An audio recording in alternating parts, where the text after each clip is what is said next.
I'm Ilan Journo. I work at the Ayn Rand Institute. It's my pleasure to welcome you all to this lunch panel titled Reclaiming Americanism. We hear the term Americanism used a lot, and it's used in a positive sense often, but there's astonishingly little understanding of what that term is. And there's little understanding of what's distinctive about America and its political system and what's good about it. And this is compounded by real misunderstandings and distortions of what America is and what Americanism is about. So a recent book, which I hope you've all heard about, and if not, this is it. It's called A Textbook of Americanism. Sets out to present Ayn Rand's view of this. It includes an essay of hers from 1946, and it identifies her distinctive conception of Americanism. And then in addition to that, as we'll hear in a moment, the book includes contributions from other writers and scholars building on Ayn Rand's view and applying it and relating her view to contemporary issues. So I want to introduce the panel, and then we'll hear a bit about the book, and then we'll start into some conversation. And I'll leave some time for questions from you because we'd like you to be involved and engaged in the topic.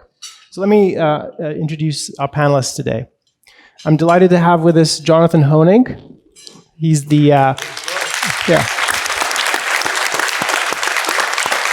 He is the editor of the book, and he is sort of the driving force that got this whole project off the ground and to completion. He's an investor, and you've probably seen him on Fox News channel. He's often there commenting.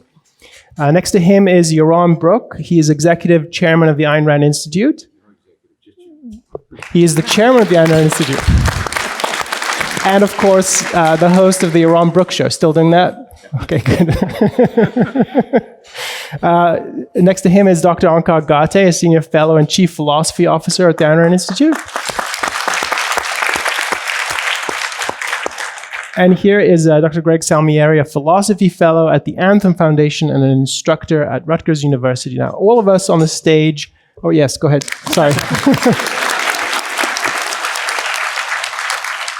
We are each contributors to the book, but let's hear about the book. So I've asked Jonathan to give us a walkthrough a bit about the background of the book, what it contains, what's so special about it, and why don't you walk us through the presentation, Jonathan? Thank you.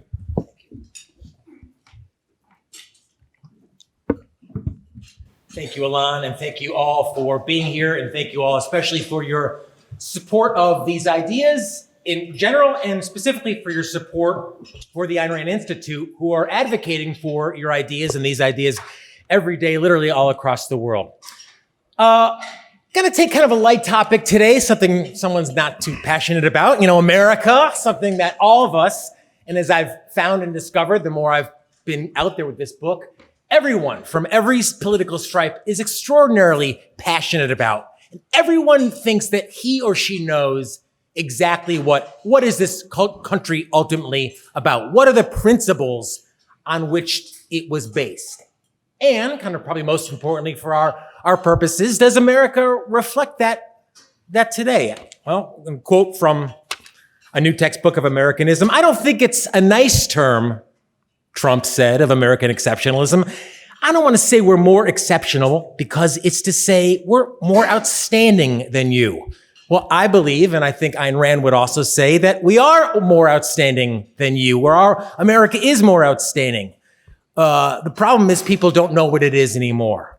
So what is Americanism? Is it buy America, hire America? Is it I am my brother's keeper? This is the political choice in America now. In effect, nationalism or socialism. But it's a false choice. It's a false choice. America's foundational principle.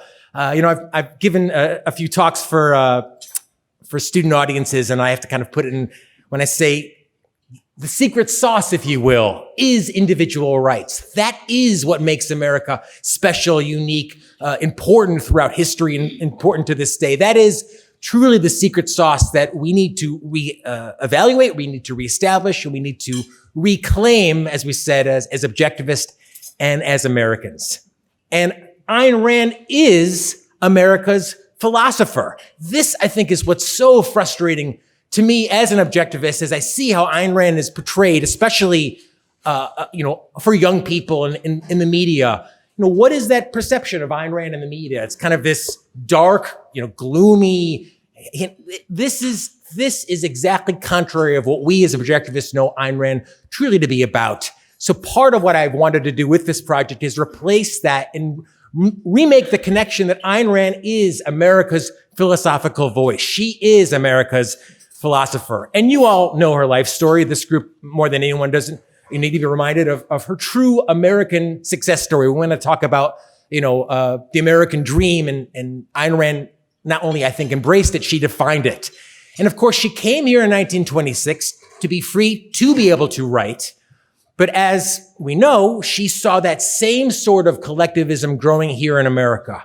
Her answer, and what many of you probably don't even know, was a project called Textbook of Americanism. And as Alon mentioned, this was a project started way back in 1946, upwards of, 75 years ago, in a publication called The Vigil. And in effect, we think of Hollywood as being exclusively left-wing. I don't think left and right even matters anymore, but let's just say a group of individualist-oriented, anti-totalitarian Americans in Hollywood organized a group called the Motion Picture Alliance for the Preservation of American Ideals. And these were all the top stars of the day: Ginger Rogers, Gary Cooper, and many others. Now, I want to recommend highly Robert Mayhew's book called Ayn Rand and Song of Russia, which talks all about not only the Motion Picture Alliance. It's really a fascinating, all of Ayn Rand's life is fascinating, but the history of the kind of drama of this group, of this period in her life is not to be missed. So I'd absolutely recommend that in terms of learning more about this era. Her goal with Textbook of Americanism was to educate producers, educate the public about what she observed and understood as communist motion picture propaganda. She proposed 12 questions and she proposed 41 questions. Only 12 of them ultimately were answered. Wait for it, until now. Because truly, thanks to, most importantly, the Ayn Rand Institute, thanks to Dr. Peikoff, the estate of Ayn Rand, thanks to the Prometheus Foundation, and all of you in the audience, supporters of these ideas, supporters of the Institute, we now have a new textbook of Americanism.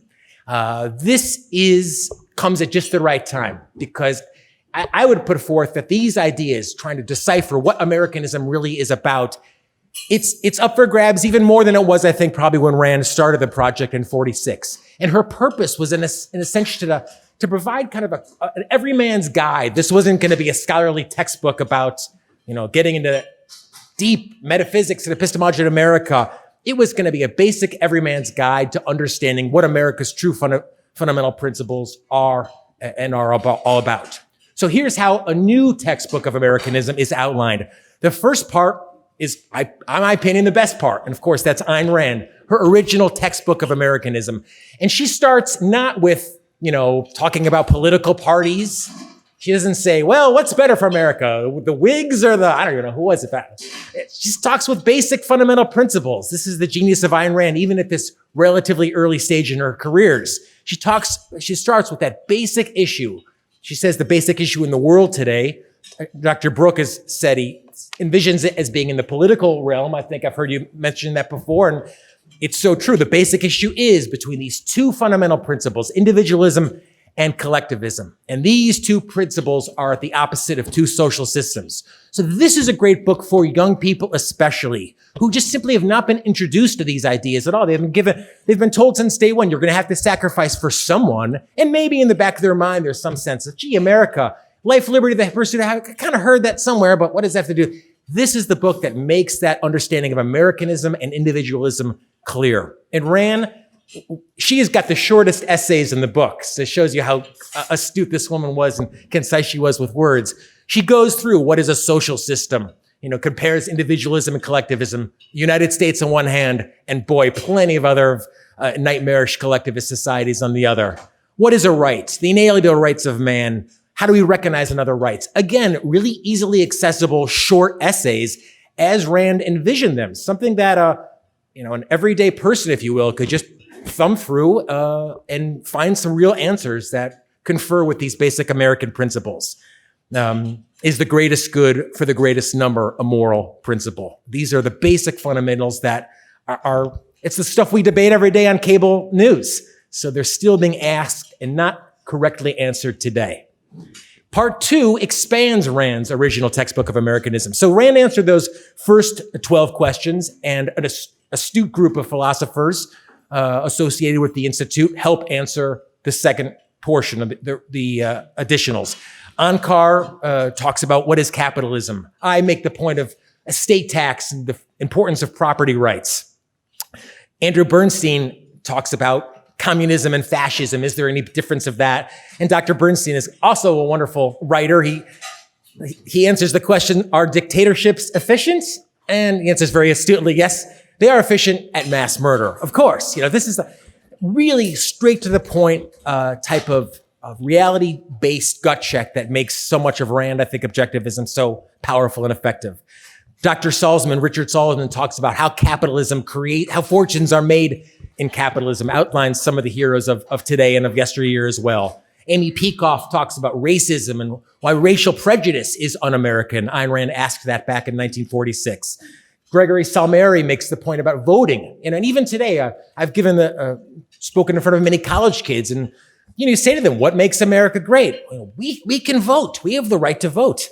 And Dr. Salmieri makes the point, that was that idea that America and voting that's really America's defining principle. That's what paved the way for the promotion of democracy in the Middle East and the whole idea of this fantasy to make the world safe for democracy that has, in my opinion, led us into a lot of very unfruitful wars. The third part is, if Ayn Rand's original is the best, this is right there behind it. This is really the goal. This is the unpublished commentary of Ayn Rand that's been available for the first time thanks to the Ayn Rand Archives and the Ayn Rand Institute. So back in the late 60s and early 70s, Ayn Rand held a series of very informal workshops, basically where students of hers, students of philosophy got together and shot it, and these young people peppered her with questions and asked her about all types of topics ranging, as we'll see, from, should there be a government, should there be a world government, which is very much in question today, and to issues about vaccination and quarantine. This is brand new material. It's never been published, right here for the first time, all about these basic American issues. Is there a right to secede? How do we delegate what power do we delegate to a proper government? Interesting ideas. And again, the reviews have been tremendously positive about this never before seen material. The fourth part takes us a step further, Americanism and why it endures. Oftentimes, and we're really the outsiders now, right? We're the radicals, are the objectivists, are the individualists. People say, oh, American individualism, that old chestnut, get with the picture. Dr. Brooke makes the point, Americanism is an enduring politics. He connects it to issues today like free speech, education, environmentalism, nationalism, obviously, which is kind of top of mind in our own political discussion now. Nationalism has become very much in vogue. Dr. Brooke makes the point that Rand saw the essence of America as contained in the ideas that created her, not obedience, but reason, individualism, and freedom, and not statism, not that collectivism, pledge to the Fuhrer. And of course, nationalism is growing in popularity. So these are popular ideas that need to be discussed, and most importantly, Ayn Rand's perspective needs to continue to be brought to the table. Bradley Thompson has a wonderful theory. When someone asks you, probably, are you you say, I'm an individualist. They say, oh, you're so selfish. I had one person on TV say, oh yes, America is too individualist now because we're all on our phones. We're all on our phones the whole time. There's just even the sense of what individualism ultimately is like. C. Bradley Thompson makes the point that it doesn't mean that we live on these islands by ourselves. That's what creates that freedom, that cooperation as Americans to deal with each other. Dr. Harry Binswanger, who's in the audience, graciously has contributed and updated his seminal essay, which couldn't be even more in vogue now, Why Buy American is Un-American. This is a tremendously hot topic. And in fact, national policy is being shaped, in my opinion, here on this very immoral premise, this very un-American premise, that it's our duties to somehow buy American. So Dr. Binswanger answers that in really wonderful detail. Ilan Cherno talks one of his expertise and one of his specialties in terms of American foreign policy.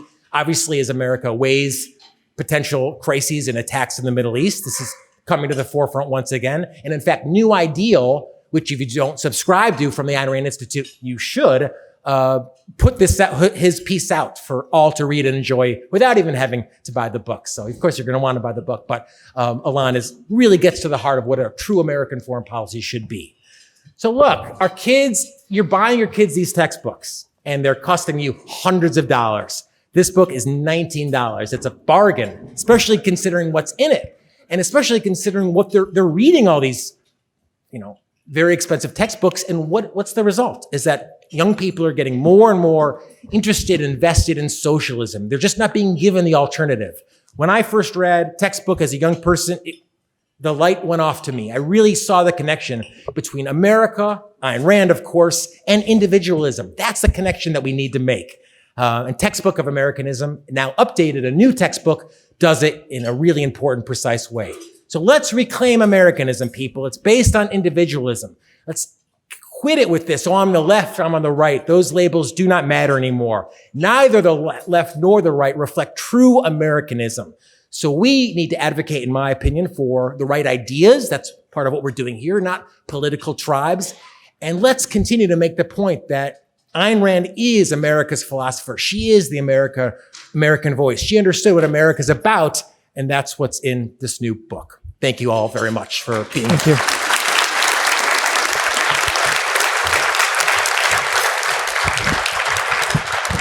Thank you, Jonathan.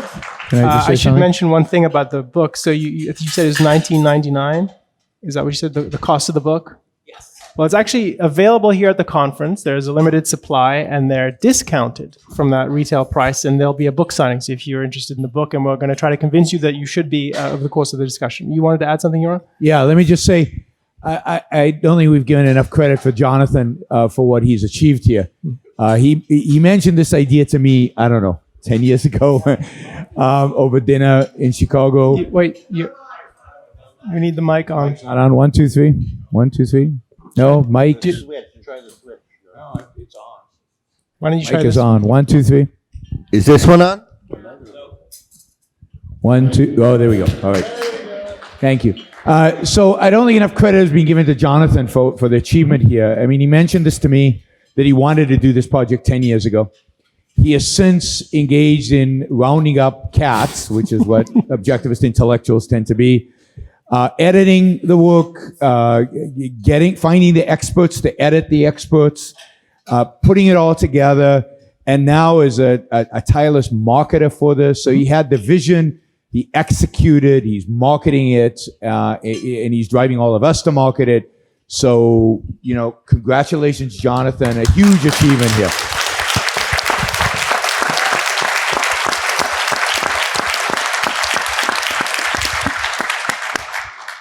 Thanks, Yaron. So I wanted to start, and I'm going to open this particularly to you, Onkar and Greg, with a sort of a wide-angle question about Americanism. What makes it an ism? Where does it originate from? What are its philosophic roots? And then relate that to how Ayn Rand thinks of Americanism. What's distinctive in her conception? Well, America's the first and only positive country that was founded on a philosophy, on an ideal. There are a couple of others that were, but the ideals were murderous and weren't good. But it's the country of the Enlightenment. It's the country that was founded on individualism. The Enlightenment ideas, individualist ideas, were percolating in Europe. It was a European phenomenon having an Enlightenment. But there it was fighting with, centuries of tradition, an ancient regime. There were gradual reforms and some revolutions in Europe.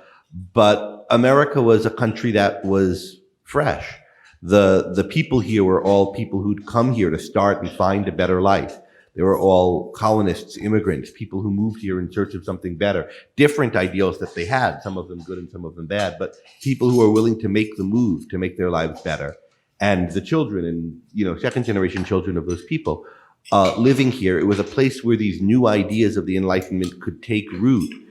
And in a context where people were able to think about, well, what kind of life do we want to live fresh, where there wasn't a whole lot of tradition bogging them down. And the United States of America is the country that was founded on the ideas of the Enlightenment, on the ideas of reason, of individualism, of government being there to protect each person's right to pursue his own life and happiness, as first articulated by European philosophers like Locke, and then further articulated and implemented by Thomas Jefferson, James Madison, Ben Franklin, the framers of the Declaration of Independence and the Constitution. And as a result of that, it's the country of capitalism. Capitalism also, way began in Europe, particularly in England, but it really took off here, where there was a new form of government, a new way of life, and a population that was looking for something new, that thought of themselves as a young country that was just forging its identity. And that idea of individualism, of a government that supports individualism, and then a way that people become organized economically in that context, of each pursuing their own values and creating things on a grand scale, each feeding the other's achievement, is something that happened in America and spread from America to much of the rest of the world. Imperfectly, always imperfectly instantiated here, and more imperfectly instantiated in other places, but for the first time happening here, and it brought the world out of misery and poverty. And that's what Americanism is. I won't say much. I agree with all of that. Just want to emphasize that the part of what it means that we're putting an ism to it is it's a doctrine, and what you get, Ayn Rand insisted on this, and it's easy to forget this, that the principle of individual rights is a radically new principle. It's for the first time in history, they figured out what it looks like to properly subordinate might to right. And that's the central question in political philosophy. And it was finally figured out. And what America is the implementation of that answer in concrete form. And that's the reason it becomes a model. To the extent that it becomes a model, what it's modeling is how to subordinate might to right. And when you get that even halfway right, what you get is an enormous freeing of the individual and enormous productivity. And that's what you see around the world, even if it's, as Greg said, it's impartially instantiated. But to the degree it is, you have a radically new principle that's becoming a model. And it's the birth of the capitalist Western world, really. So we're going to talk a bit about the contemporary scene in a moment, but I want to just rewind a bit. So Ayn Rand wrote this essay in 1946. So she was moved to defend Americanism 60 plus years ago, right? So help us understand what was the context back then. What were the forces? How would you characterize the attacks on Americanism? Who were they? Who was doing that, and what was the nature of that? Well,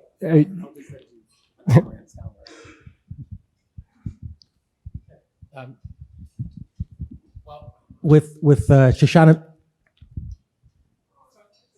Milgram and other true historians of Ayn Rand in the audience, I don't want to spend too much time on that, but in terms of kind of evaluating the scene back then, that it's really not the focus of the book or really my area of expertise. But the questions she laid out, I think, to me, as I come at it from the modern day perspective, they're truly even more relevant today. They're the questions that we're still asking today. And what's so interesting about this project is that it was completed obviously before Atlas Shrugged.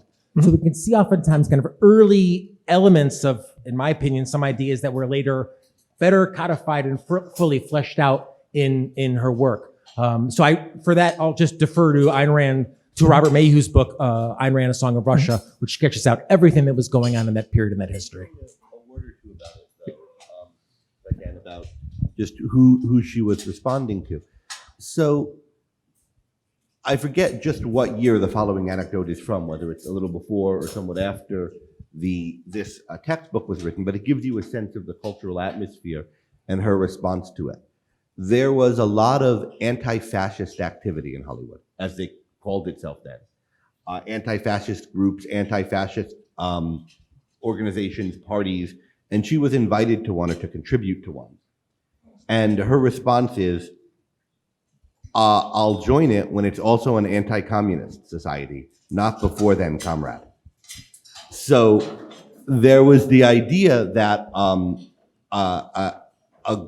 the intellectuals in America, a hatred of, or a recognition of, or a playing on the evil of fascism, which a lot of the population recognized, and a using it to sell communism, to present communism as the alternative.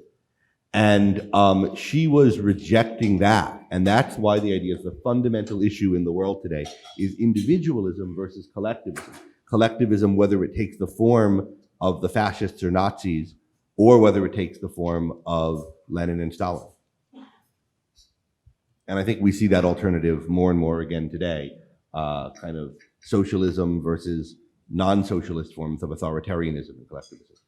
And part of what's going on is collectivism has just been defeated on the battleground, in the physical battleground in World War II, and you know, she views it as in a sense defeated in the Soviet Union because it's poor and it's dying and people are dying, and it's obvious at this point that collectivism should just go away because it's just being crushed by the only capitalists or the remnant of capitalism in the West. And yet it's still alive and well in the minds of the intellectuals and the intellectual class, and it's still the dominant intellectual idea, even though we just won this war. And I think that contradiction is part of what motivates it. This is it. This is now an intellectual battle through and through. This is about ideas. She says something about, you know, collectivism is dead. Of course, it's not intellectually, but it's dead in the sense that it's just being crushed. It's killing people. That's all it does. I would add to that, though. So I agree. She thinks it dies in World War II, but it's intellectually and existentially the capitulation to it. So if you think what happens at the aftermath of World War II and how much of the world is handed to Soviet Russia, that is such a calamity. And if you had anywhere close to like a halfway decent ideological perspective, you would never have done this. And the fact that the US government can do this tells you how bankrupt ideologically we were. So let's turn to the contemporary situation we find ourselves in. I want to set up what I've seen a lot of. So there's two views of Americanism in the culture, not only, but these two are really prominent. And it's almost as if people are talking about a different country. So on the one side, you hear, and maybe this will resonate with some of you, that America is stained with sin down to the bone, is an immoral society, it's shot through with oppression and prejudice, and wherever we go around the world, we're the main cause of conflict and chaos and empire, extending our empire. So anyone heard that kind of view? I mean, you have to I've been on college campuses lately, I hear that a lot from students. So that's one view of what America is and represents. And then another kind of view that people have is partly in response to that. They're waving the flag. They're for America, but what they are for is this idea of America as a white, principally Anglo-Saxon and religious, particularly Christian society. So this WASP kind of mentality. So on one hand, there's America can do nothing right. It's the source of all things wrong. And the other side is America can't do wrong. It's sort of what we are for.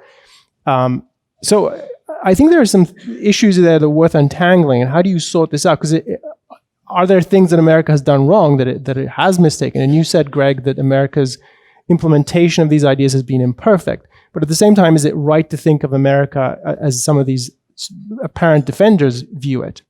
I see both of those views of America as really the same. Is this on? Can you guys hear me? Yeah. So I see both of those views of America as essentially the same.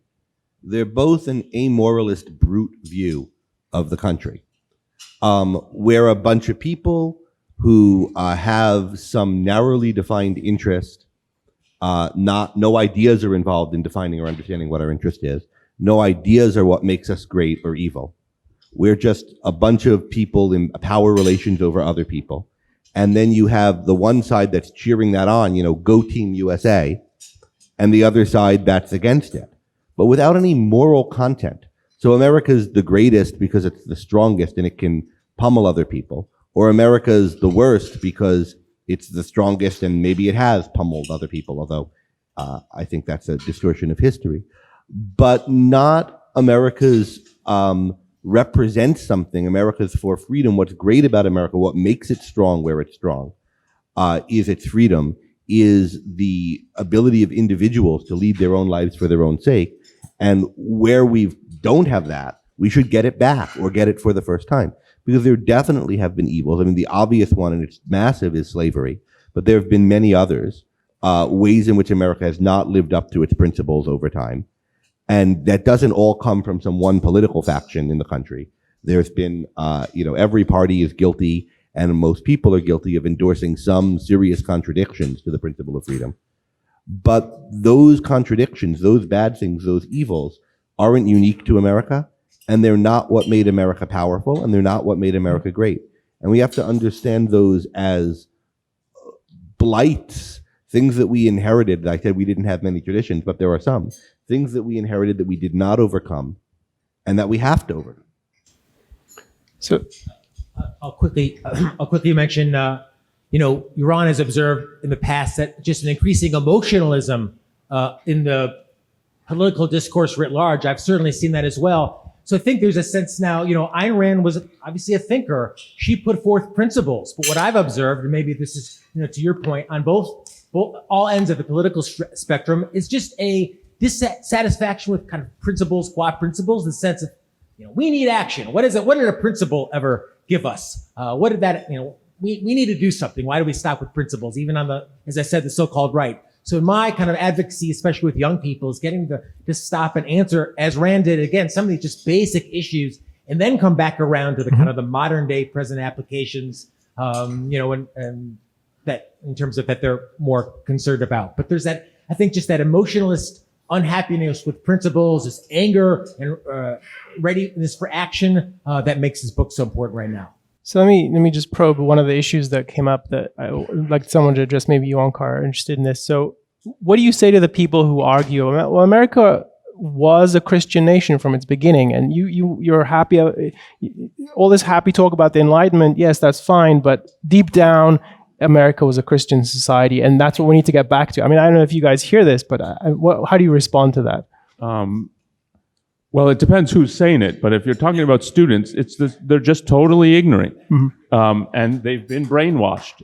And if they're brought up in a religious environment, it's a total distortion.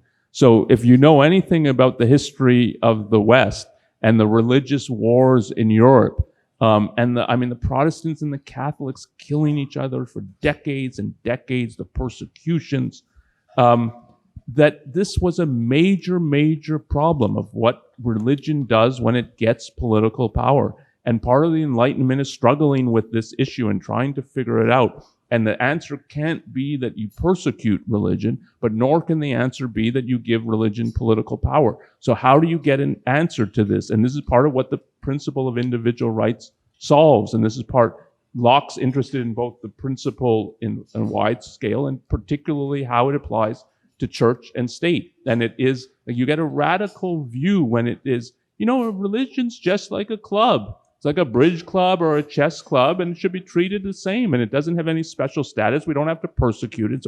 So that you get to, and America's the first to explicitly separate church from state. And from two ways, that the state should not be involved in persecuting religion, but we dare not let religion, in its essence as faith, dictate the power of government. So the idea that this is the founding of America, and then you're going to say, well, it's based because it's on Christianity. No, Christianity was part of the problem that they're trying to solve. So and they don't know anything. They don't know anything about political theory or political science or the history. So this is a massive failure of the university, not of the students. The students are just ignorant. Well, they also are ignorant of the Old Testament. I always encourage them to go read it and find me any respect for the individual, any respect for rights, or any respect for religious freedom, or any respect for, for individual rights. It's just, it's particularly the Old Testament. That's the fun one. It's all about rape and pillage and slaughter in the name of God. And there's no accident that Christians later are fighting each other, because that's what they get from the Old Testament. That's directly they get from that. You know, if you're not worshiping the right God, wipe them out, kill them all. And also read some late 18th century and early 19th century American text, for Christ's sake, if you are tempted to this view. I mean, Tom Paine, who's good on some things and bad on others, but he makes Christopher Hitchens look like a pious Catholic. I mean, the guy is so anti-religious in any conventional sense of religion. He's a deist, but he's pillorying the Bible with, and Thomas Jefferson was associated with him largely in the press and called an atheist because of it, which wasn't true. He still got elected in it's the idea that this was a pious, devout nation belies just all the historical evidence in the first generation. There was a great awakening later, and there were periods where the country was very religious. But the founding period and the time directly after it, it was a period of a lot of disagreement about religion, including a lot of really radical anti-Christian, in the sense of mystical Christian religion thought. So it's ahistorical. Read some good histories. And give them Gordon Wood, the creation of the American Republic, and there are histories of this time. And that cite all the primary sources, and it's not a pious, wholesome period. In some bad ways too. It was a time of great debauchery and libertinism. Well, and there were real atheists among them. Maybe not in the founding fathers that we know, but in the background, there's a huge debate going on over religion, and there are real atheists who are advocating that are denouncing religion completely, and it's a very fertile intellectual time where people are really debating important ideas and struggling with those ideas. So I want to raise one other issue that is I hear on college campuses when I talk to students, and that is the issue of race, and it's become even more prominent in the culture. And I think there are important issues to talk about. So at a conference we did, it was a year ago, 2 years ago, the Ayn Rand Con, that was one of the points of discussion. So I'm interested in your perspective on how to sort out, because as you said, slavery was one of the big moral stains in America's history. So how do you think about these issues now? Because the way I see it being discussed is there are systemic forms of racism in American government, American society. It's ineradicable in some sense. That's sort of the view you hear. And in other ways, there's been real progress, and that seems like there's an appreciation for that. So how do you kind of evaluate the situation? Maybe we can go down along here, starting with you, Greg. So I think, and we've had panels at this at OCON too. Mm-hmm. I think racism is a really serious and enduring problem in America. There's been ways in which we've made progress on it. There are ways in which we've backslid on it, but I don't think it's something to brush under the rug. We're a society that's largely segregated by race, and I think for bad reasons. And if you look at just where people live and who's in what jobs and so forth, you can notice, you're looking around this hotel and so forth. It's not, there's something unhealthy about the way the society is racially stratified. And I think there are causes for that, and we should be thinking about what those causes are. I think largely what's happened in our history is that's been a cause that was co-opted by people who were America haters, to use as an excuse to damn America. And you can think of that if you go back into the 30s, I think it was the 30s with the Scottsboro Boys. This was a case of some black men who were railroaded for a crime, and there was a lot of discontent about it. And the communists used it as a kind of rallying call, as though they weren't persecuting Jews and minorities in Russia in the most horrifying ways. But it's been something that's been taken up by the leftists. And people, and from a long time ago has been, and the people who are anti-leftist, I think, have too often said what was wrong with what the leftists were saying, but have not said much about how do we get past this issue, how do we solve this issue, how do we implement individualism more fully in our laws, which have been discriminatory a lot of the time. The obvious ways are Jim Crow, even after slavery, but there are more subtle ones. The book, The Color of Law, is really useful on this point for people who are interested in it. And then culturally, I think of racism as, in a way, like altruism. You can, all of us as objectivists have thought about altruism, rejected it, said we're egoists. And yet you find many ways in which still there's some guilt or some altruistic thing coloring your thinking. And if not yours, you notice it in someone else. And he's a little bit too unassertive about this, and it's a legacy of altruism. And I think the same thing is true with collectivist attitudes towards race.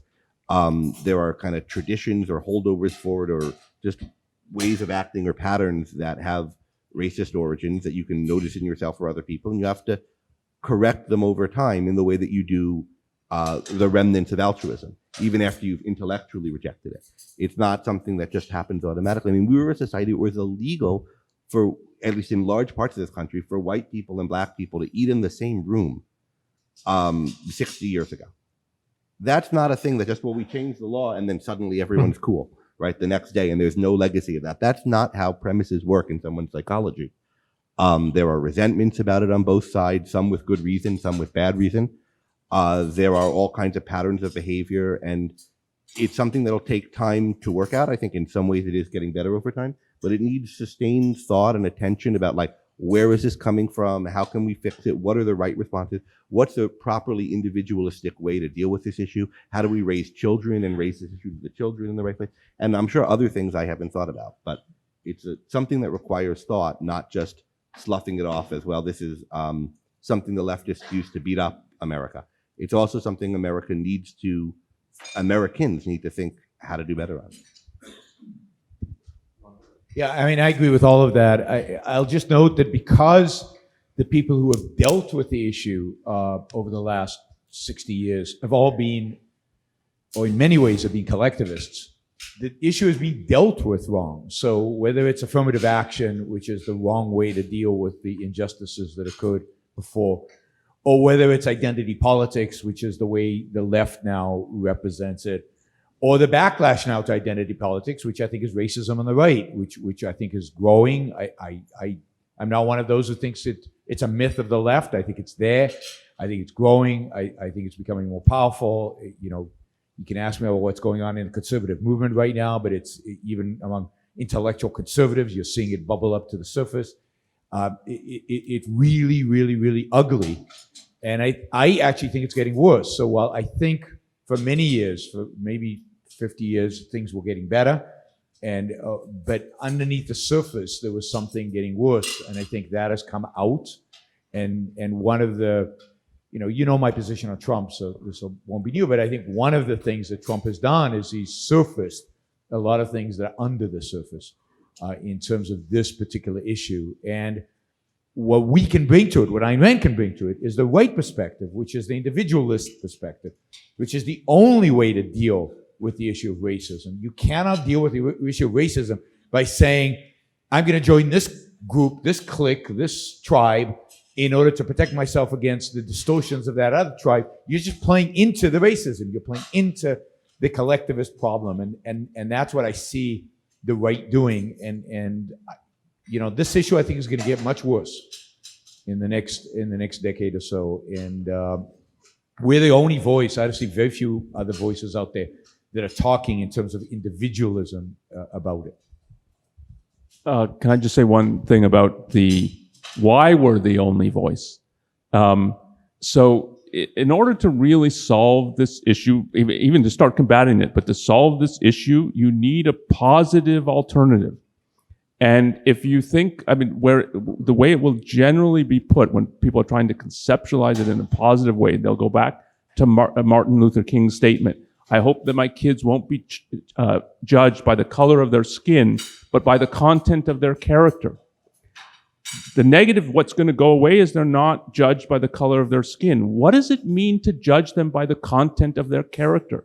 And if you preach in every university, in every science department in humanities, that we're determined, and even the best of the intellectuals, like Sam Harris, Steve Pinker, telling everybody you're determined, what the hell is the content of your character? It's not under your control. Why are you being judged by that? What can you do about it? And this is the issue of free will is really, really important. It's not just a philosophical debate, that people really think of themselves and other people as having free will and a proper perspective of, this is the control that I have over my life. This is the control that other person has over his life. And I'm going to judge him accordingly, and I'm expecting him to judge me. It's judge and be prepared to be judged. That whole perspective is alien in the universities. And you can't get an individualist perspective in a positive way about this issue absent having the right view on that. the only antidote to racism is individualism. The book has a whole essay by Amy Peikoff, in particular on why racial prejudice is un-American. But what I found, these gentlemen speak to far more students than I have, but what I found on all sides of the aisle is that, from day one, these kids are fed, racism in effect. You're part of this group and that group. You have, you're this intersectionality between all these disparate groups, and that somewhat what gives you value. And so when I present these ideas, Ayn Rand's ideas to them, what I found is there's really an excitement. There's a thrill that they don't have to be part of these groups anymore, that there is another alternative. And that's the old saying, and all of us at Experience, when we say, I read Ayn Rand and it changed my life, just sneaking in that idea of individualism to a young person who's been given this, racism in effect since day one can completely change their life. In this type of short format, a less than 200-page book is a great entree, so that when people are taught, America's a Judeo-Christian nation, or, we're all tainted because of the history of slavery, this is a great anecdote to begin for that transformation. So I want to turn to another topic. So it's come up in your presentation, Jonathan, it's come up in the discussion so far, this idea of the left-right in the political scene. And I want to ask two questions, basically. One, maybe Onkar or Greg, you can summarize, what was Ayn Rand's view of this issue, both when she wrote Textbook of Americanism and then later on in her writings on sort of the analyzing culture? And then I'll have a follow-up to that. I'll just say a little bit about biographically Rand's views on it. So jump ahead to the 60s when she starts talking about these terms more and talking about concepts more. And earlier, there have been periods in her life where she thought of herself as a conservative. By the early 60s, she thought, I'm not a conservative.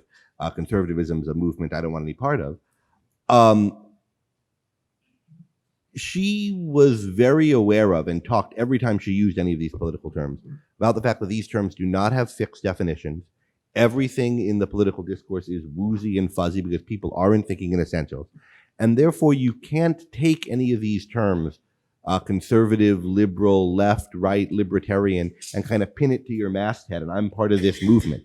They're all ill-defined, woozy things with shifting definitions as different sub-movements and groups come into the ascendancy, jostling for power in these cliques and in these communities. They're not really ideological groupings. And in light of that, she used the terms different ways at different times. So she would sometimes, for example, earlier on, occasionally use libertarian with a vaguely more positive sense. But she said, you really can't count on this term because it's like these other terms apt to be taken over. And then, when the libertarian movement crystallized, she started using it as a negative. Conservative, she wouldn't call herself a conservative after Eisenhower. And we could talk about why Eisenhower was a significant figure. But by then, there's not a conservative movement that I'm any part of. And it got worse and worse in the 80s. She viewed the conservative movement as, a real evil. Left and right, there was a period in the 70s where she sort of super apologetically and briefly would say, well, all these terms shift. For now, we can use the right to mean this casually and occasionally, and if we kind of bracket it and preface it. She was not saying the essential differences between right and left and we're on the right, but today, all these terms are ill-defined, and right vaguely means pro-capitalist for this 15 minutes, so I'll use right in this article. So there are times when she uses right and left that way. I think it was reasonable to do it in those handful of articles in the 1970s, but I don't think today the right means anything like pro-capitalist. I think it means 2 parts per million lower taxes than the socialists want, and 2 parts per million less regulations on certain businesses, but more on others, and then plus lots of other stuff out of the economic realm. I'll just add one thing to that, which is you said they're not primarily ideological groupings. I think that's really important, that they're primarily, and I think this has been for a fairly long time, primarily groupings of people who are connected by political party and some of the things they support, but it's not essentially ideological. It's essentially a group, or put it a little differently, a tribe. And tribes can shift. And part of what I think one's seen with Trump is how easily it's supposedly we stand for these ideas, but that was never the essential. The essential was I'm a member of this tribe. And now this tribe is saying, oh, we're supposed to do something different. And now we don't like trade and we don't. oh, okay, well, I want to be part of this tribe, so I guess that's okay. And I mean, I don't have a high view of politicians, but I've been surprised by how easily they abandon. I thought they were a little more that ideas have some or it's at least embarrassing to say that, oh yeah, no, I don't believe any of that now. And that shows you how non-ideological it is. And then you have to ask what is uniting it. And part of the whole phenomenon of tribalism is it gives you an explanation. And Ayn Rand gives you a deep explanation of what they find that is uniting them. And it's a psycho-epistemological uniting in a lot of ways. And that, I think, is how you have to understand these groups. Both. So not just the right, but the left as well. So I want to raise a question with you, Yaron, and then Greg, because I think there may be some grounds of disagreement here. We'll see. It'll just be interesting to explore this issue. So I've heard you, Yaron, say, this might be an old view of yours. Maybe you've changed it, but at least 10 years ago, you would say things like, when I go to an event for a sort of conservative, right-leaning audience, I feel like there's more people there that I can win over. There's more better people there to be kind of brought into a better view. Whereas when you encounter sort of self-consciously left-wing or left-leaning people, or just as a movement intellectually, it's more nihilistic. One is that your view? How am I characterizing it right? And what do you think of it now? Yeah, let me just say something about the left-right thing first. There's certain concepts that are worth defending, really fighting for, like selfishness, like capitalism. Right? I mean, it just doesn't mean anything. And it was always somewhat woozy, and it was always, so yeah, there was a good meaning once to right in some sense, but it's just not that important of a term, particularly when we've got an alternative, which is individualism.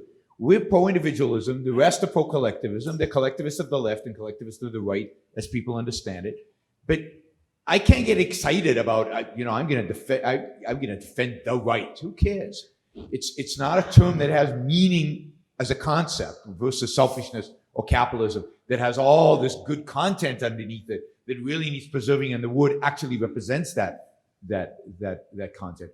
Right versus left, I think we need to abandon completely. We should never associate ourselves with the right. We are not on the right.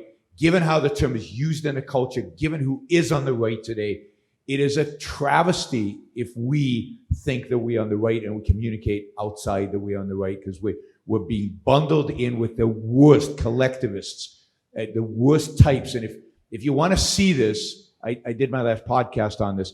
I encourage you to go to First Things, which is a Catholic conservative journal, and read the latest controversy within the conservative movement. And what they write about capitalism, what they write about individualism, what they write about American politics. I am not in a tent with those guys any more than I'm in a tent with Marxists.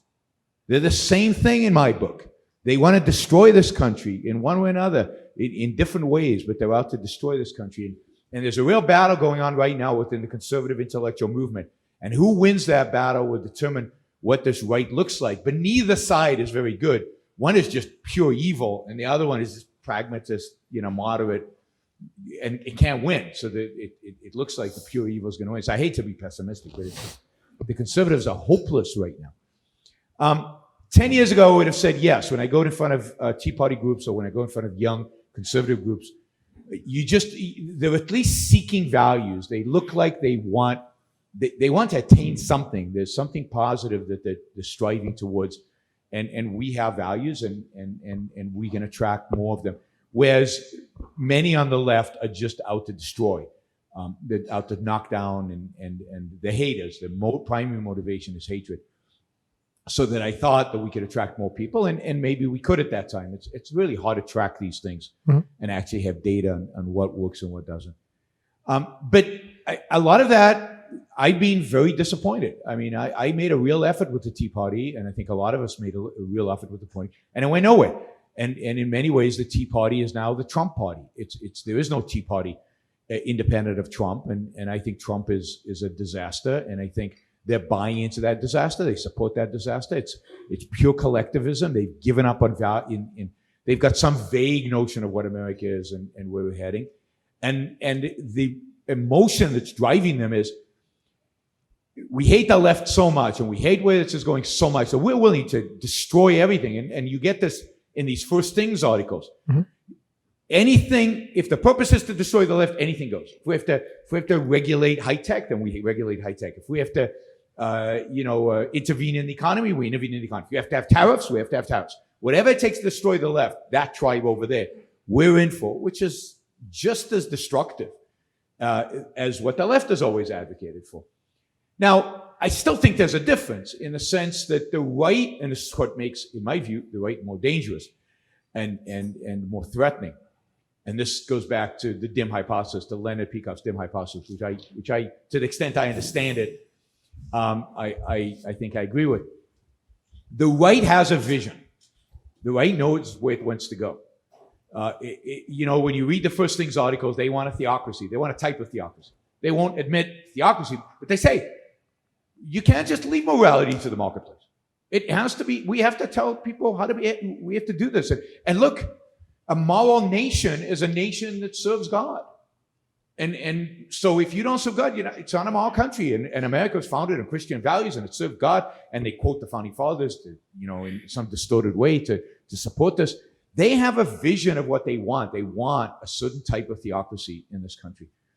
I don't think the left has a clue what they want, and I think that they primarily are still motivated primarily by hatred in that sense, and and this is why they can't win. I really believe that the left in the end can't win. They'll win an election here and an election there. They'll do their stuff, but the American people will always rebel against that because they don't want destruction for the sake of destruction. They want an ideal that they think they can strive towards, particularly if the ideal is wrapped up in a flag and wrapped up with the founding fathers and wrapped up with America, with a distorted view of what America represents. That's what they want. And this is, again, part of my, I know a lot of you think I've got Trump derangement syndrome or something. Part of my anger and fury about Donald Trump is that that's where he's leading us. And I get passionate about this because I know what America is. I know this is why I came here. I know what America can be and what it represents. And he represents everything wrong with America. He represents this vision wrapped up in America first, wrapped up in a flag. And that's what makes it so ugly. At least the left doesn't wrap it in a flag. At least they don't pretend they love America. In a sense, I hate the people who pretend they love America and undercut it and distort it and fight against it and are going to ultimately distort more than the people who say, no, I don't like America. I want the United States to be Europe. Yeah, okay. So I know who I'm fighting. I know what the issue is. So that's the sense in which I think you're bringing. I think that the left is, the goal is nihilism to the extent they have a goal. I don't think they have one, right? I mean, even Elizabeth Warren says she's saving capitalism. And I think to some extent she believes that, right? But the right knows exactly, or at least certain elements of the right. I don't think Donald Trump knows where he's going. He's just a pragmatist. But the elements within the right that know exactly where they're going. And where they're going is, this theocratic, authoritarian vision of America. I basically agree with that. Let me add one or two thoughts. I do think we need the terms left and right, not to associate with one or the other, but as sociological terms to understand the country. Countries have, it's in the nature of politics that it fractures into coalitions of people who are, you vote for this guy or that guy. You have two people to vote for in the election. Or if it's a parliamentary government where there are many parties, then they're still going to faction and caucus together. And there's generally a shifting fault line where there are two coalitions that come together over groups of issues. And you need some way to note in your society at the time, well, who are the two teams? Who are the two sides? Even if I think they're both bad. If you think there's a real philosophical corruption in the country, in its politics, something that you need philosophers to solve, that there's a real deep thing wrong with it, then you can't think one of the two teams is right. I mean, if one of the two teams were right, then that would mean that half of the country basically understood the issues down to the fundamentals. And then we wouldn't be radicals. But we are radicals because we think the philosophy of the culture is deeply flawed. There's a lot wrong in it. And that can't be true. And the Republicans have basically got it right, or the Democrats have basically got it right. They're both basically wrong. And they're two variants of the same wrong thing. But you have to understand the opposition between them just to understand what's going on in the country. And they feed off of one another. Now, which side is better? I don't think either. which side can you reach more people in? Well, I think that has to do a lot with you and your skill set as much as with the people. It's not like everyone in the country is horrible. There are lots of people who are good or part good or have good and bad bits of them, and there are legitimate values drawing people to both sides of the political divide in the country today, and mixed up with wrong pseudo-nihilistic anti-values, and they get mixed in a very complicated stew. And some of us are better at appealing to one group of people than the other. It's a kind of skill you have to develop to understand this demographic and how I can pitch things to them. We have some advantage with the right in that for certain historical reasons, there's been some more regard for economic freedom on the right than on the left, although at this point there really isn't any, I don't think. And because of that in part and for some other reasons, there's been some more regard for Ayn Rand on the right and on the left. So it's easier to find an audience who's going to be interested in what we have to say, who comes with some positive associations and so forth. And so there's a way in which we've had a leg up with right groups that we haven't with left groups. But we've also, I think, worked harder at trying to reach those groups. And I think there's been missed opportunities with, if you look for not what are the best values of the best people who think of themselves as leftists, what things are they concerned about? Maybe secularism, maybe abortion rights, maybe fighting for things like scientific research on embryonic stem cells and things like that. If you think about or end of life decisions and euthanasia and so forth, if you think of what's driving people who are on the left on those issues, you'll find some bad people, but you'll find a lot of real values that are driving people. Just like if you speak to businessmen on the right who are concerned about regulation, you'll find a lot of real values driving them. And I think it's a project for people at the Institute, for other objectivists who want to do cultural activism and outreach to think about whether it's right, left, center, however the people identify themselves, what are groups of people who have some real value they're fighting for, that we have something in common with, and we can try to reach out and deal with those people. I think there's been more success on the right with that in the past, but I also think there's been more trying on the right than on the left. Yeah, just to add that I do think I'll work with Dave Rubin. I think Dave Rubin, certainly 3 years ago, and to some extent today, his audience has been secular leaning left, or at least moving from the left, but generally he didn't attract early on. Maybe it's changed today.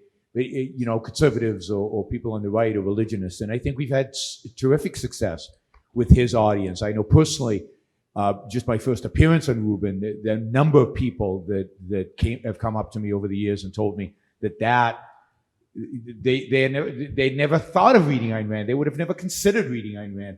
So I do think there are lots of opportunities on the secular left, on the pro-science left. So not the kind of the nihilist left, but the pro-science left. The people who are attracted to the new atheists for a while. I think there's definitely a lot of opportunity among those people, and I think the stuff we've been doing with Dave Rubin, I think proves that.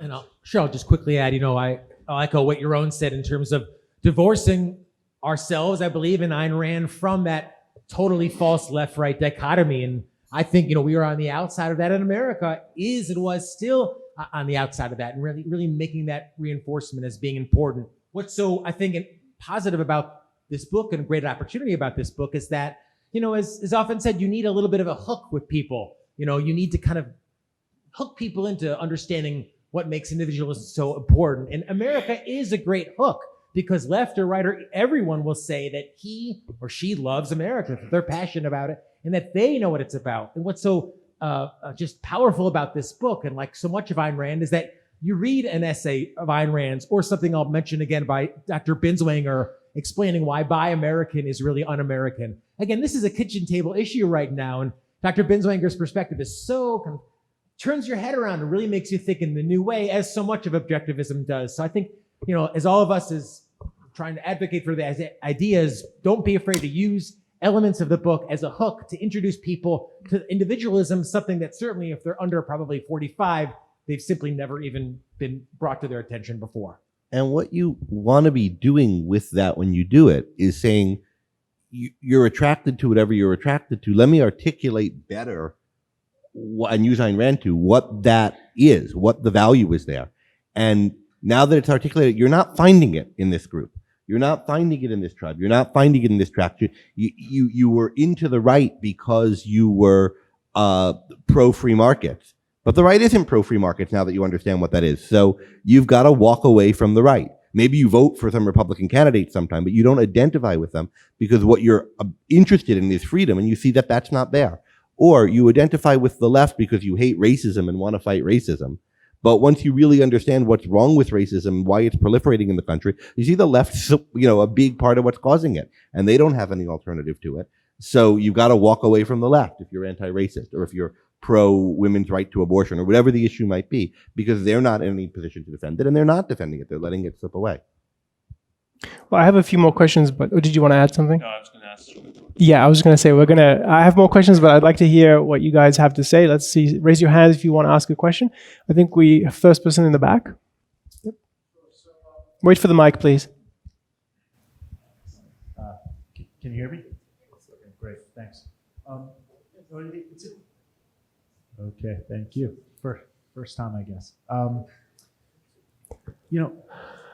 I found it interesting that, casting Americanism in terms of individualism, and which is very moralistic terms, and capitalism has been conspicuously absent from your discussion of this, which I think is important. I'm just curious, how new or differentiated is it to frame America in moral terms, both maybe for this group and maybe from a historical perspective? I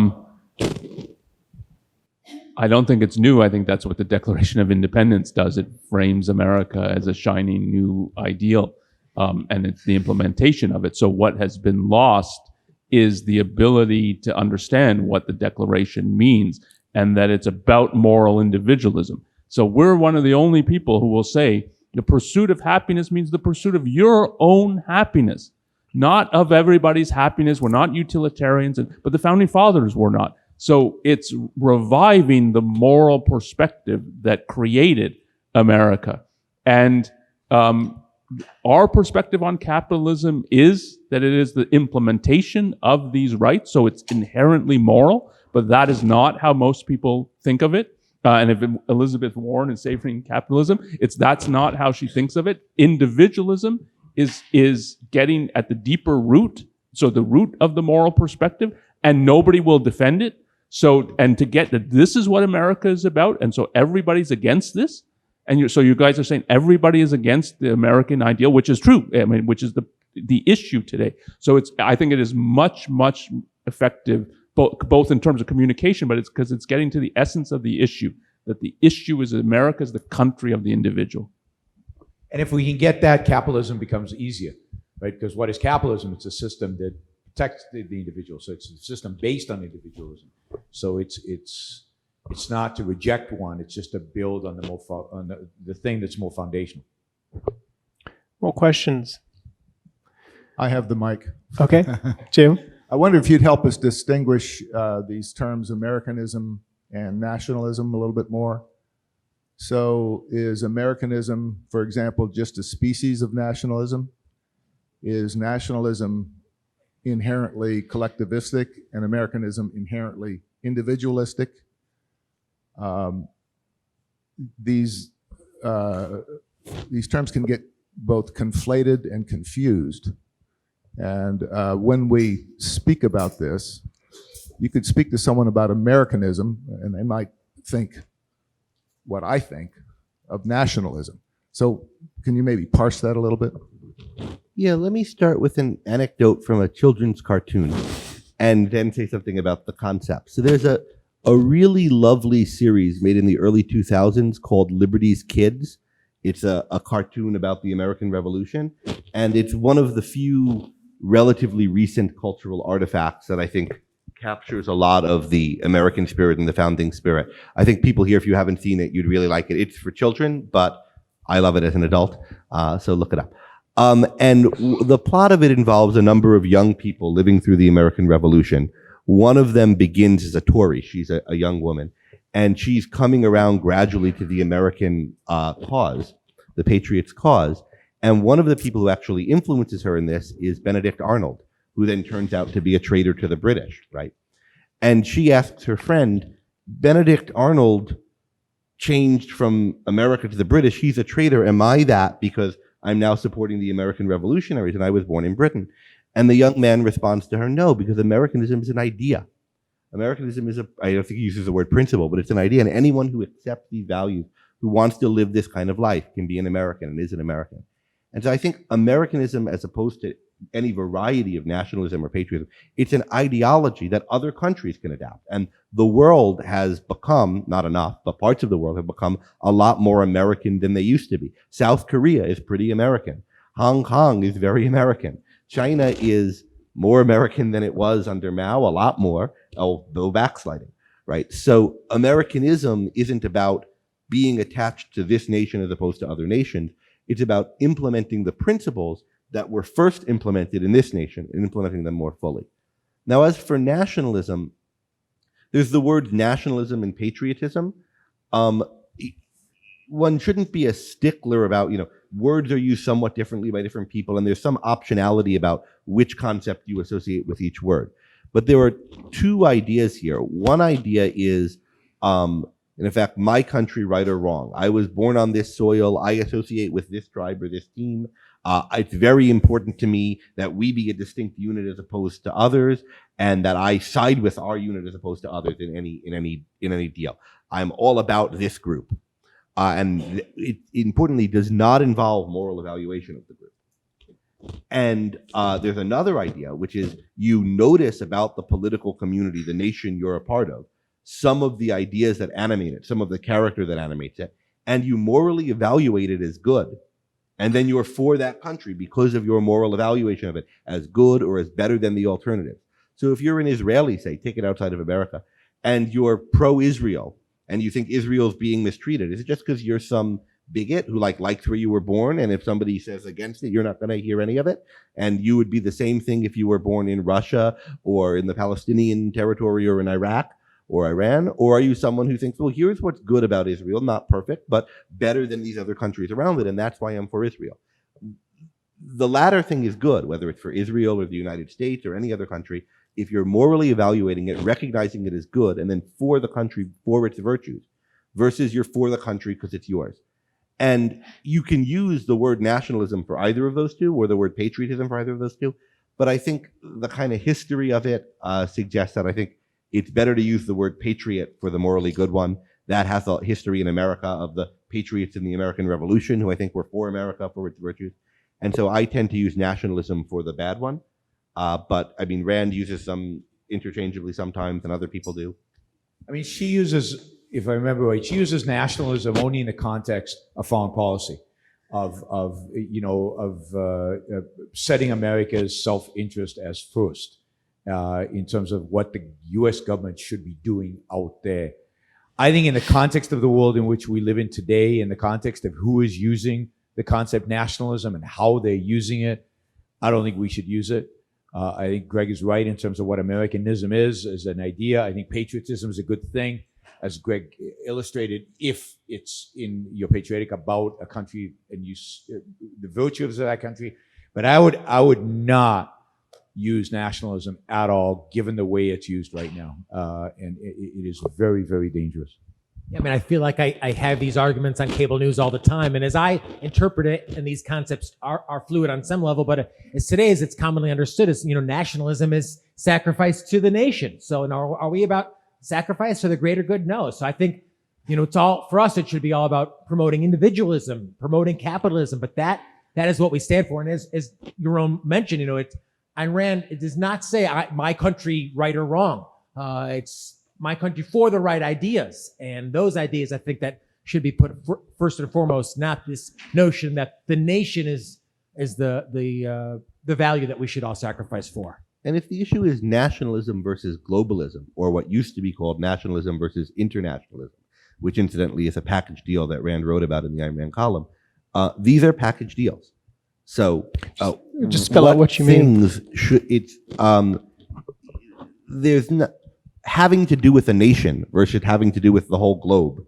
There are a million different types of having to do with. Some things should have to do with everyone everywhere, and some things should have to do with a nation. So it's a good thing that there are different nations. We shouldn't all be under one world government or no governments at all in some kind of international anarchy. But there are certain things that national governments are good for and keeping nations distinct are good for, and others not. So we have laws, we have different laws in different countries. The country is here to protect the rights of the people in its country. They can form military alliances, and we use the military to protect one country from another. We have regions where we know where the jurisdiction ends and so forth. And all of that is done nation by nation, and it's right that it be done nation by nation. But who you can buy rice from shouldn't be that kind of thing. There's no reason why I should buy rice from a guy in South Carolina rather than a guy in China, and vice versa, the Chinese guy buying rice from America or somewhere else. So to the particular things that are being packaged out today is trade, movement of people, and who has governmental sovereignty. And these are being packaged together as, are you a globalist? You think all of these things should be internationalized all around the world and you don't believe in countries at all? Or are you a nationalist who thinks we should each be a tribe that trades only with itself, that doesn't, or views our trade relations with other countries as some kind of pseudo-war because you're an anti-conceptual mentality? And those things have to be broken apart. Let's take a few more questions up here in the front, please. She's on her way. Okay, so we'll take him next. So keeping in with the theme of the conference and this talk in particular, what's the role of romantic art in reclaiming Americanism? And did the decline of art lead to the decline of Americanism or vice versa? I mean, I think there's definitely a relationship. It's hard to articulate exactly what the relationship is and explain it, particularly in a short Q&A. But there's the art, I think, precedes is an important part of the culture and precedes decline and precedes, rise. I don't think you have an enlightenment without the arts of the Renaissance. I think there's a relationship there between intellectual change and between the art that is being produced before. So there's an extent to which they're linked. As art has disappeared in America, or anything good has disappeared in America, there's a sense in which it declines. And yes, I think producing individualistic art that projects values that are individualistic, would ultimately help us ideologically promote the right ideas about America. What that art looks like, only an artist can tell us. And if it's too, we don't want propaganda. Propaganda doesn't work, right? You want art. And there's a difference between propaganda and art, and there's a big difference. And there's a middle ground of more propaganda, less art. I mean, there's all kinds. What we need is great art that is individualistic, and that's very hard.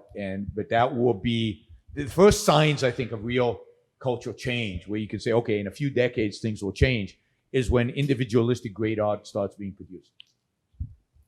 And it's part of the incredible contradiction of the 19th century that you have this enormously benevolent sense of life, most particularly in America, without knowledge of how to give this full expression.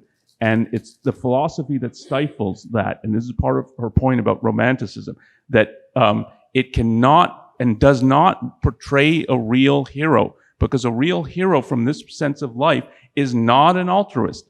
And the closest that you get with Hugo is and she comments on that, he cannot project a real hero. Even the closest is Jean Valjean in Les Miserables.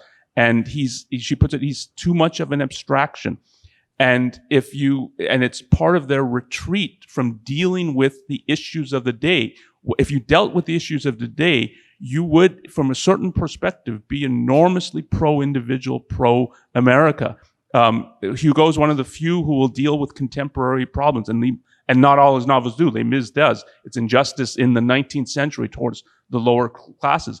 And in this sense, Ayn Rand is not just the philosopher of America. She's the artist of America. She has this American sense of life and knows how to portray it in art in a totally individual, first-handed way. But it's not an accident that at Atlas Shrugged leads people to love America and love capitalism. But it's because it's depicted in art in an enormously powerful way. add something that if you know a little bit about the history of 19th century art, romantic art, and particularly romantic music, nationalistic issues and confusions over them are all time. I mean, you mentioned Sibelius earlier. I mean, Finlandia, right? And all of these 19th century romantic composers, or at least a lot of them, are returning to the folk music idioms of their particular countries. They're writing things that are seen as nationalistic. They get picked up later by nationalistic anti-rights movements in the country. And it's sort of ambiguous whether what they're doing, and it's particularly hard in music because it evokes emotions without directly evoking concepts, of whether what's being celebrated here is the virtues of the nation in the patriotic sense, or whether what's being celebrated is the nation in the kind of tribal jingoistic sense. But this is the kind of thing that the romantic artists were dealing with and didn't know how to deal with. But it could be done right. You could have a novel that's patriotic in the deep sense, and I think Ankar's right, that we have the great American novel. And we're already in the period in one way where art is being done that's pro-American. It started in the with We the Living, but specifically with the Atlas Shrugged and the Fountainhead and Atlas Shrugged. And Atlas Shrugged is the great American novel. And it's already been making the world more American. America's a lot more American now than it would have been in this year. If things had continued as they were going from 1956 on, we would have been to hell in a handbasket already. It gave us a reprieve through the 60s and 70s of a freight train headed towards an abyss. Not only Ayn Rand, but I think in huge part Ayn Rand, and in huge part both the philosophy and the art from it. And now that's where I think back to where we were prior to it having its effect. I mean, we got a reprieve, and now we're back to intense capitalist hatred of capitalism driving both political parties. And I think that's what both parties are about right now, hatred of the individual. And it's up to us, those who understand that novel, who love it, who love America because of it, and who want to be her worthy lovers, to reverse the course. So one last question here, and then we'll wrap up. Yes. Thank you, Jonathan, and all of you on the stage for bringing this book to reality. It's a great value, and I loved it. Question for Yaron, please.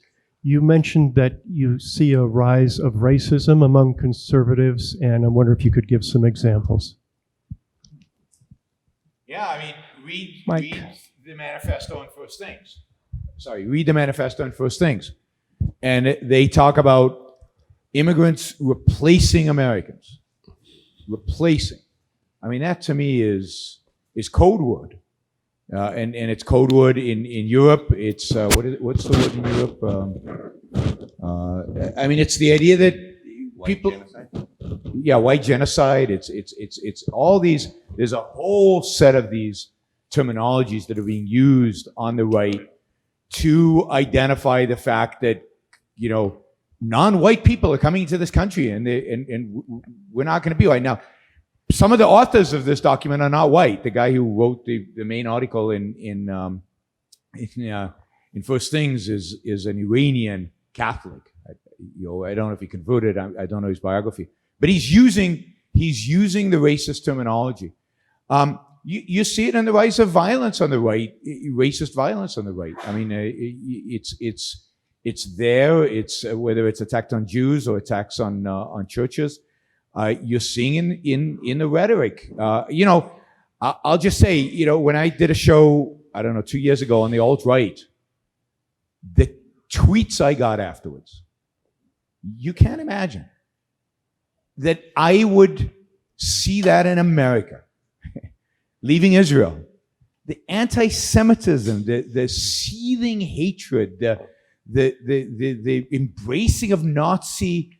Now, granted, that's a little group on the right, but the fact that nobody will criticize them, that the right doesn't expel them, that they're not being, is all a part of this, and I think it's there all over the place. It's the way people talk about immigrants. It's the way people talk about immigrants, and you know, there's in everything. There's a strong emphasis of xenophobia and racism that is associated with it. Otherwise, it's not explainable, because None of the issues that they raise are real issues, or where there haven't been real arguments about. So, I hate to say it. I hate to say it because it's not what I came to America partially to escape tribalism, right? I hated Israel because of its tribalism. I don't hate Israel, but my resentment towards Israel was the tribalism in Israel.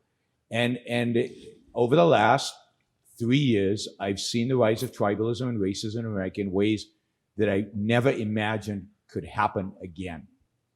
And of course, as Greg said, the racism, there's a history here that has resurfaced. So I don't think it's out of nowhere. I think there are a lot of examples. I've just come up with what hit me first, but there are a lot of examples out there. So we're basically at time. If you can stay for one more minute, is that okay with everyone?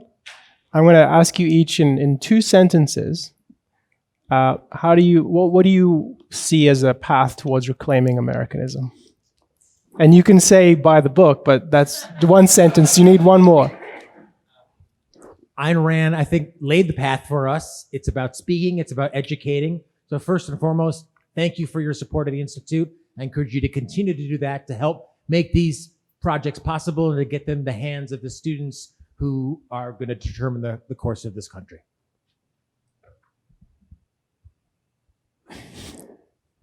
Embrace radicalism. Embrace that we are radical. We're fundamentally, deeply different than any other set of ideas out there. And that makes us alone and it makes us small. But it's the only way we're going to win is if we embrace that and fight for that. And don't dilute it. Don't water it down. Don't compromise. Don't think you're going to win the short-term battle and sacrifice, because you're sacrificing everything by doing that. We got to accept the fact that we're alone, and we've got to and fight. That was more than 2 sentences. Okay, I'll try to get it as 2 sentences, which is give people a positive, and then with the theme of the conference, get Atlas Shrugged into the hands of any good person you meet.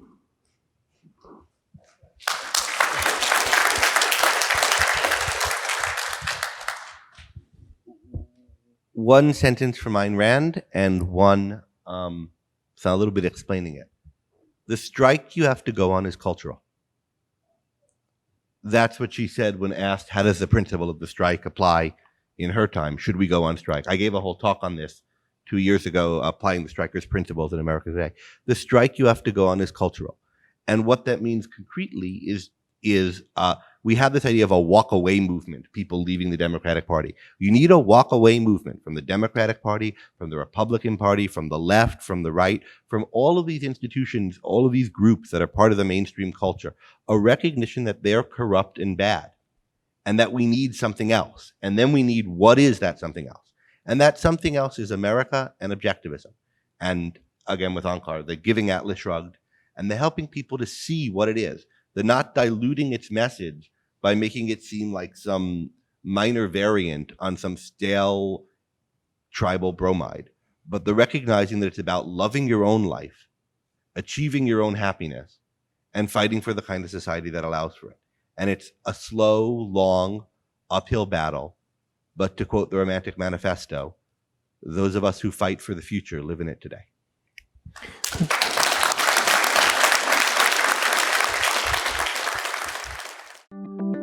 Thanks for watching. To help keep content like this free, consider supporting ARI by becoming a member at aynrand.org/membership.